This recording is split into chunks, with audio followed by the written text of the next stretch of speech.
Hey, how's it going, guys? So I just recently spent about $1,000 on a new sound system for my my BMW. I had some extra change lying around, and I really just wanted some awesome sound quality. So I decided to go big. So basically what I got is I got some dual 10-inch subs. I got the Kicker brand. It's one of the best brands they can make. There were some deals, you know, you could get MTX was the other popular brand. You could get an amp and a sub for like $250, or a dual 12-inch, so just be a little bit bigger than these guys, with an amp for $350. But it was just nowhere near as powerful at all, and it just didn't do the trick that you it wouldn't produce as much power and as much bass as I wanted. And you know, I had the money. I work construction full time, so I drive a lot, and I just really wanted a good sound system. So right now I actually have a Kenwood, and it's a Kenwood amp because of it's a long story, but basically I have this till Friday. It's not as powerful as the actual sub that I bought, but what happened is they didn't have it in stock, so they had to get me something because I went away for the weekend. And you need the high voltage converter because I have just the regular stock stereo. So I'll try to get a view of that for you guys. My construction shit's kind of in the way. You can kind of see that, not really. So that's where the amp is, and then there's that converter. So the amp's right at the back there, and then I have the sub in front, so we'll push that back in.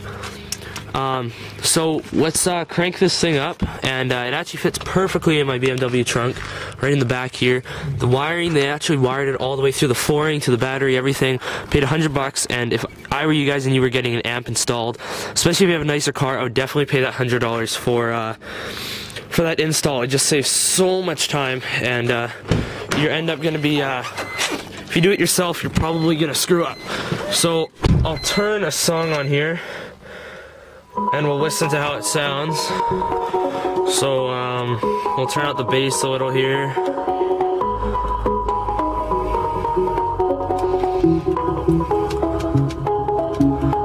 Some good Ellie Goulding.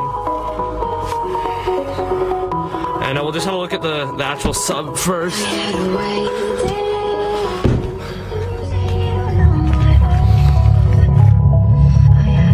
So as you can see, this part of the song is pretty slow, and the subs are already starting to go. Another thing that I loved about this sub is the actual casing of it, this nylon casing. Right here, you can't actually see it in the video, but while these are going crazy, this, and there goes the subs. If I close this trunk, you can actually hear that. So there's the subs.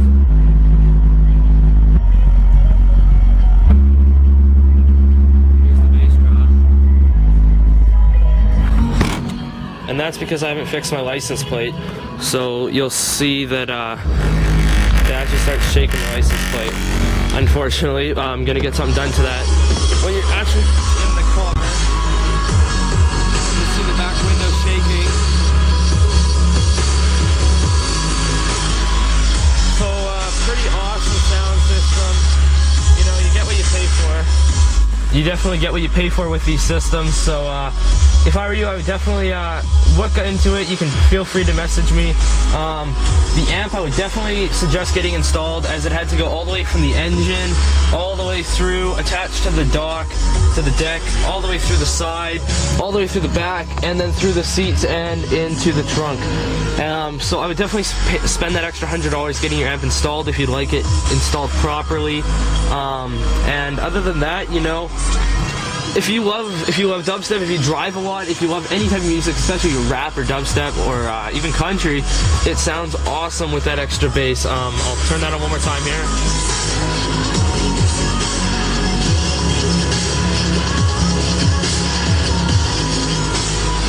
Pretty awesome sounding sound system. So like I said, the sub is actually a dual 10-inch Kicker sub, and the actual amp I'm getting is a 1200 watt kicker amp. That's gonna be installed on Friday, but for now I just have that that supply one that they supplied me with till Friday. So it still does the job, it still sounds awesome, but this new kicker amp that I'm getting on Friday is just gonna sound unreal. So I'll probably make another video then about this system, and if you have any questions, we'll just shut off my car here, grab my phone, and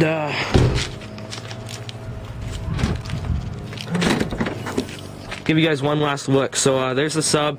Don't mind all of my construction stuff. So the Kenwood amp is going to be gone on Friday, and then I'm going to have the new amp installed at the back there, and the sub will be the same. If you drive a lot and you have a lot of stuff in your trunk, I would suggest getting some sub caps just to protect this. You know, it'll screw there, and there, just to protect them. And like I said, I mean, this matches so good with my carpeting, and I know a lot of cars kind of had that same. So that was one of the features I kind of liked. The actual sub logos and everything look pretty badass, and the sound quality of it is just phenomenal. So if you have any questions, feel free to message me on the channel. Otherwise, just hope you enjoyed the video. Hope it was informative, because I definitely watched a ton of reviews before I purchased my sound system. So purchased a lot of reviews, and it's always good to get that little insight on people that have that system. So if any questions, feel free to message me, and I will get back to you as soon as I can. Like I said, I'd get the amp installed. Just to recap, the subs, you know, I kind of like to go big or go home, because they were only about $100 increase from the worst sub. And any other questions, let me know. So hope you guys enjoyed. Peace.